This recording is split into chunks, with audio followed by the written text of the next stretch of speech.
Então aqui, só colocando algumas características. O nosso Alto Jequitinhonha, né, que é onde tem as nascentes do rio Jequitinhonha, onde a gente está, é uma parte mais elevada topograficamente, muito elevada por causa desse contexto que a gente, né, dessa região que a gente chama de Serra do Espinhaço. O Médio Jequitinhonha, no Médio Jequitinhonha, eu vou ter uma paisagem muito vinculada. Quando eu passo, né, eu pego a estrada, passo em Couto de Magalhães de Minas, vou em direção à Turmalina. Ali na região onde a gente sai da estrada da BR principal e entra para São Gonçalo do Rio Preto, eu começo a ver uma mudança na paisagem. Que mudança é essa? Exatamente, são chapadas, onde a gente começa a ver a presença do eucalipto, né, sobre essas chapadas. As chapadas são essas áreas planas mais altas. E quando as chapadas acabam, a gente vai ter uma vertente, as vertentes descendo, que alguns autores chamam de grotas. Que autores são esses?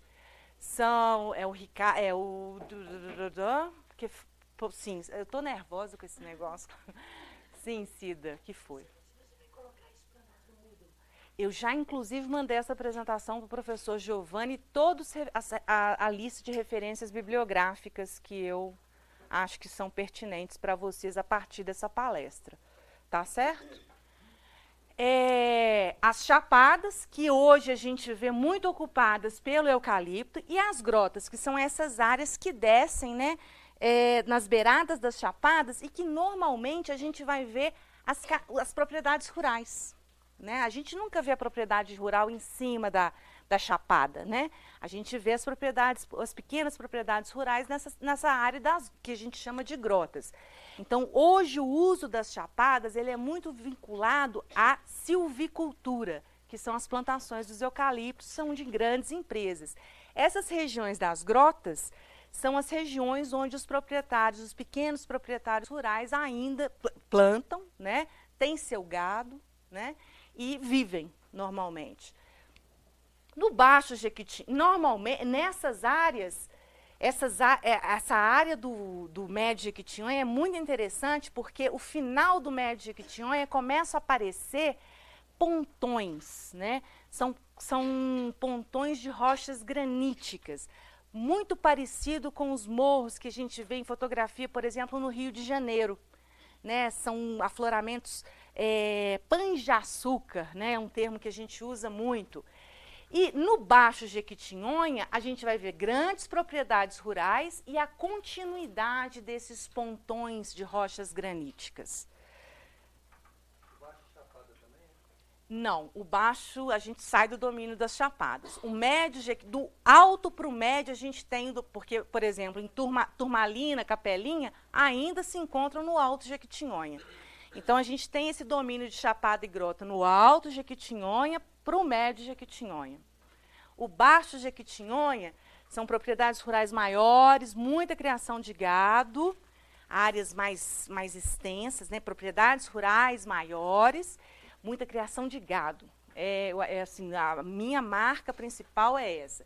E áreas planas, rebaixadas, né? Se a gente olhar esse mapa aqui, que é o mapa do IBGE de hipsometria, que é um mapa de cotas altimétricas, as tonalidades vermelha, vinho, alaranjado são as áreas mais elevadas.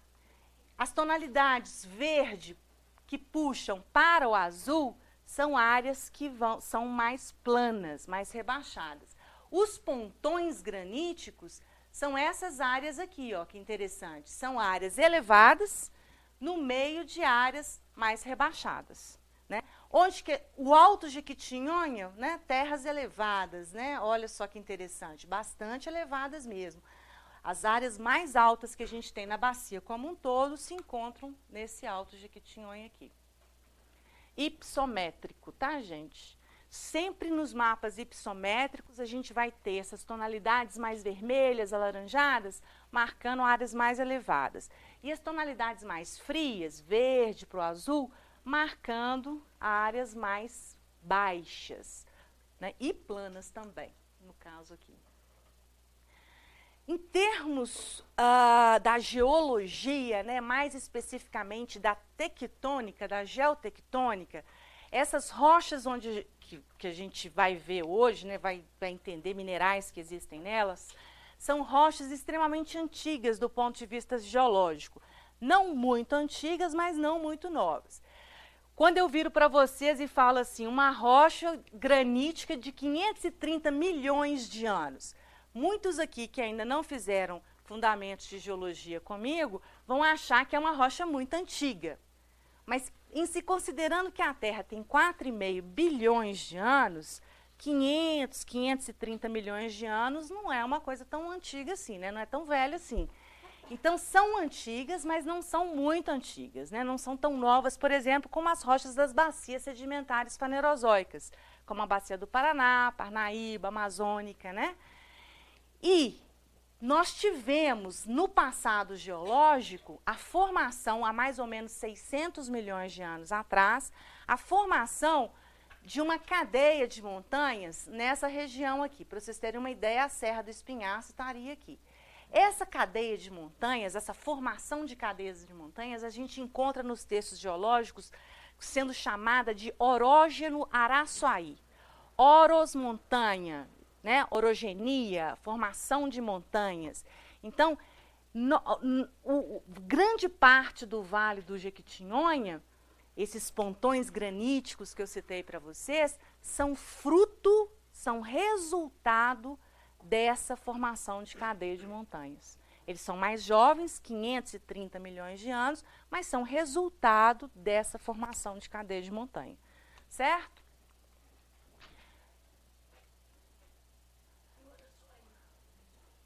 Qual Araçuaí? O orógeno se chama Araçuaí. Né? Como se a gente falasse hoje, o orógeno Himalaia, o orógeno, né, a cadeia dos Andes, a cadeia dos Alpes, a cadeia dos Himalaias. Nessa época, na época que aqui era uma cadeia de montanha, os geocientistas a chamam de cadeia, né, orógeno, cadeia de montanhas, Araçuaí. É um nome geral que é dado. A tectônica aí é continente? Aqui a tectônica foi continente. Foram rochas, mais continentais, sim. Apesar de eu ter várias evidências aqui de pedacinhos de crosta oceânicas, mas elas são muito pontuais. Bom, num mapa mais detalhado de geologia, eu marquei para vocês aqui em vermelho mais ou menos o caminho do rio Jequitinhonha. Então, essa área aqui é uma área que abarca a bacia do rio Jequitinhonha. O Alto Jequitinhonha começaria aqui, esse bumeranguezinho aqui é a Serra do Espinhaço, esse Dzinho é de Diamantina, né? Esses cinzas seriam rochas metasedimentares que a gente chama de grupo Macaúbas, uma série de rochas sedimentares mais finas e diferentes. E isso aqui que está em pretinho, essas tonalidades, principalmente o preto, vocês estão vendo? Eles vêm aqui para o Espírito Santo, perpassam a bacia do Rio Doce toda, a bacia do Rio Mucuri também. Esses são granitos. Então, esses granitos, eles são muito importantes na economia mineral do Vale de Jequitinhonha. E aí nós vamos chegar lá. Na Serra do Espinhaço, que é onde a gente está, o que a gente vê como rocha predominante? Quando a gente vem aqui para o Campus 2, estamos subindo para o Campus 2 pela BR, aí eu olho para o lado lá, que é o Parque do Biribiri, tem uma rocha exposta maravilhosa, uma crista, né? Eu estou lá em Diamantina, olho para o Morro do Cruzeiro, que rocha é aquela que se sustenta, né? O Morro do Cruzeiro, né? São quartzitos, né? Rochas com muito quartzo, metasedimentares também, né? A origem é sedimentar, foram metamorfizadas, então eu chamo de metasedimentares. Essas rochas, elas são importantes do ponto de vista mineral também, mas são muito diferentes das rochas que a gente encontra no resto da bacia do Rio Jequitinhonha, tá certo? São muito específicas da nossa área. E se vocês observarem aqui, essa Serra do Espinhaço, em muitos trabalhos, vocês vão ver assim, o autor trabalhou na Serra do Espinhaço meridional. Trabalhei no Serra do Espinhaço Setentrional.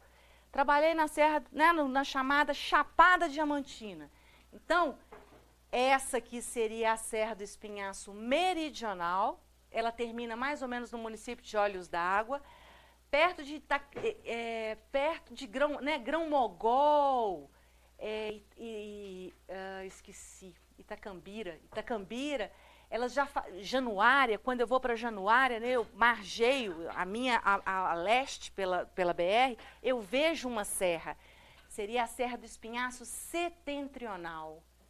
Né? Quando eu estou indo para Turmalina, para Capelinha, eu vejo uma serra pela estrada, assim, ao fundo. É a Serra do Espinhaço Setentrional. E quando eu vou para a Chapada Diamantina, que está lá na Bahia, estou também em rochas muito parecidas com a nossa, mas lá é dado o nome geral de Chapada Diamantina. Em todos esses segmentos, eu vou ter a formação, a deposição de sedimentos, mais ou menos na mesma época. Em todas essas 3 serras, né, essas unidades, nós temos diamantes. Então, lá na Bahia é explorado o diamante na Chapada Diamantina, no Espinhaço Setentrional é explorado o diamante. A cidade principal aqui da exploração do diamante foi Grão-Mogol. O nome Grão-Mogol é dado por causa de um diamante bastante grande, né, que foi encontrado lá, uma das hipóteses para o nome de Grão-Mogol. E na nossa Serra do Espinhaço Meridional, nós também temos esse bem mineral. Um bem mineral tão relevante, tão importante, que deu nome à nossa cidade, né, Diamantina. Antes de chamar Diamantina, no período do Brasil Colônia, Distrito Diamantino, né? Então, importantíssimo bem mineral. Aqui eu coloquei 2 imagens de satélite da Embrapa para vocês, só para vocês notarem como é que é interessante. Estão no estado de Minas Gerais, nós estaremos mais ou menos aqui. Olha que interessante, né? Como que a nossa Serra do Espinhaço se contrasta no relevo, né? E é muito interessante mesmo. Diamantina está aqui. Se eu pegar a BR em direção a Belo Horizonte, eu vou sair daqui da nossa cota, que é mais ou menos 1.380, 1.400 metros, vou descer pela BR, lá na Vila Alexandre Mascarenhas, eu estou na cota altimétrica 700. Se eu estou aqui no Campus 2, pegar a BR indo em direção a Couto de Magalhães de Minas, vou descer aquela serra muito complicada do Gombo, né? Quando eu chego lá embaixo, na ponte do Rio Jequitinhonha, qual que é a cota altimétrica que eu estou? 700 metros. Ou seja, essa serra, ela se eleva, né, ela está elevada em relação aos terrenos que estão verdinhos mais claros aqui, cerca de 700 metros. Né? Por isso que ela é chamada de serra, tá certo, né?